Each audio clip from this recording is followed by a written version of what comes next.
गोटे स्टाइल पनीर तरकारी खाई खाई विरक्त लगे ना से सेम आलू और पनीर मुझे आपण मान सागर गोटे नुआ स्टाइल रेसिपी सेयार करी जोटा कि बनैबा बहुत सहज खाइबापी बहुत टेस्टी।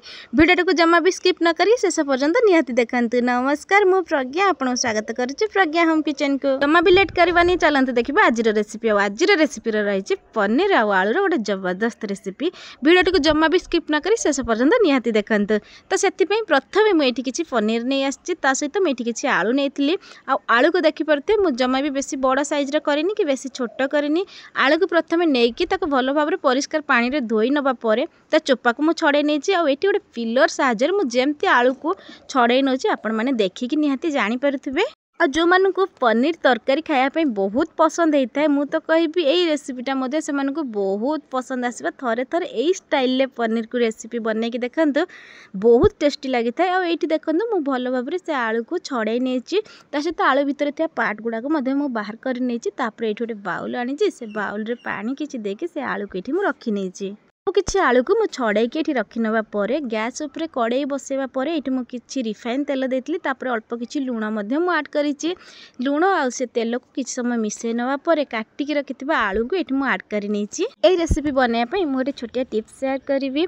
जितेबाला भी आपण मैंने रेसिपी बनाऊँ चेष्टा करेंगे आलू जमी आम रेसिपी मैंने भाजवा समय ही आलू आमर सीझीज आ बढ़िया लाल लाल भाव में मुझे भाजी नहीं ये देखिए आलू भी पूरा परफेक्टली सीझी जाइए।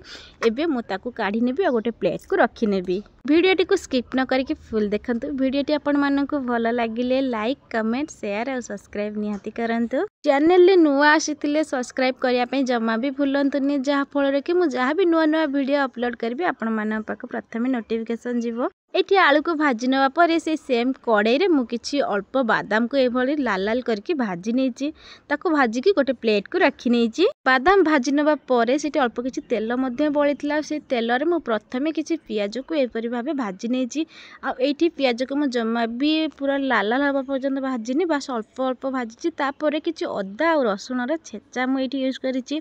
अदा रसुण छेचा को दबा पर से पियाज सहित किसी समय तक भाजी नहीं ये देखिए मसला आमर पूरा भल भाव भाजिकी रेडी हो जाइए। मसला भल भाव में भाजिकी रेडी होगापर मुझे किसी गुंड मसला आड करी जमती किसी देती हलदी गुंड लंका गुंड ता सहित ये किसी जीरा गुंड आड करी से सबको देकी आउ किसी समय मुझे भाजी नहीं। मसला को भाजवा समय गैस फ्लेम लो ही रखु। लो फ्लेम रे मसला को भाजवा पर आम जो आलू को रखी आलू को मुझे अल्प किसी सीझे नहीं से सीझा आलू ही ये आड करी मैंने आम जो आलू को होल बनाऊे तार जो अवशिष्ट आलूटा बड़ी से आलू को सीझे नहीं से आलूटा ही मुझे आड करी।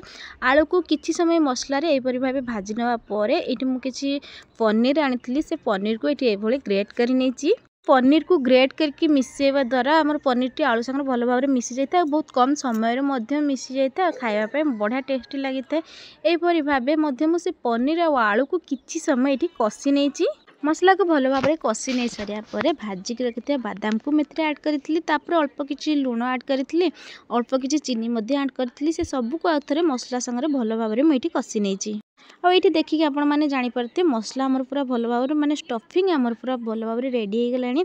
एबे मुझे स्टफिंग को काढ़ी नेबी गोटे प्लेट रे रखी नेबी किसी समय ठंडा होगा। स्टफिंग ठंडा होगा भितर मुझे गोटे मसलार प्रिपेरेसन कर प्रथम कड़े रे किसी सोरिष तेल को गरम कर नापर ये किसी गोटा गरम मसला को मुझे किसी समय भाजी नहीं मुझे किसी पियाज को भाजी नहीं और ये देखिपारे पियाजर कलर चेंज हो गलानी। यही स्टेप्रे मु अल्प किसी रसुण ए आड कर नहीं रसुण को किसी समय ये भाजी नहीं और रसुण आमर भल भाव में भाजी सारापर मुझे किसी काजू को आड करी से काजू को देकी किसी समय ये भाजी नहीं से सबको किसी समय भाजी नापर देखिए कलर चेंज हो जाइए। से समय मुझे दुईटा टमाटो आड करी टमाटो को किसी समय भाजी नहीं टमाटो को किसी समय भाजी नापर मुझे काढ़ी गोटे प्लेट को रखी नहीं ताको काढ़ी गोटे प्लेट रे मुझे ठंडा करने रखी नहीं आ सहित एपटे स्टफिंग आमर ठंडा हो गलानी भाजिकी रखी आलू भितर मुझे स्टफिंग को दे देछि। और स्टफिंग देवा पड़े चेष्टा करेंगे टी अधिक स्टफिंग देवाई जितकी स्टफिंग देवे खायापी से सुंदर लगी था। आईपरी भाव मुझे सबू आलू स्टफिंग को भरी नेबी से सेम भाव सबू आलू मुझे स्टफिंग भरिकी रेडी कर नहीं से सेम कड़े रे किसी तेल देती तेल पर ये किसी देती लुण ता सहित किसी गुंड मसला जमी हलदी हलदी गुंड लंका गुंड जीरा गुंड से सबको देके किछि समय मुझे भाजी नहीं। मसला को भाजवा समय लो फ्लेम रे ही भाजतु ना मसला लगी जीवार बहुत चांस थाए।